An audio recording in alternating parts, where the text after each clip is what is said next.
যে ইমামরা 4-5 হাজার টাকা ইমামতি করেন, আপনাদের সমস্যা আছে। সাইরা দেবেন ইমামতি, নামাজ পড়াইবে সভাপতি, একামত দেবে সেক্রেটারি, আর আজান দেবে ওই যে কেশিয়ার। কোন ইমাম 5,000 10,000 চাকরি করবেন না, এত খেদমত করা লাগবে না ইসলামের। এটা রিক্সা চালাইলেও মাসে 20,000 টাকা মেলে। এখন কাজ করবেন, সমস্যা কি? ইমাম আবু হানিফা ব্যবসা করে নাই? আপনি কত বড় বুজুর্গ ছিলেন, কাসেম নানুতুবি রহমতুল্লাহ করেন নাই? আপনার আমার করতে সমস্যা কি?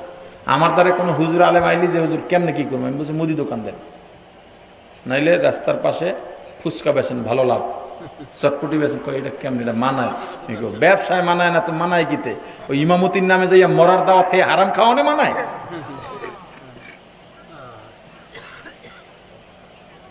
এই আপনারা হুজুরদেরকেই হারাম খাইতে বাধ্য করেন। যখন 200 টাকা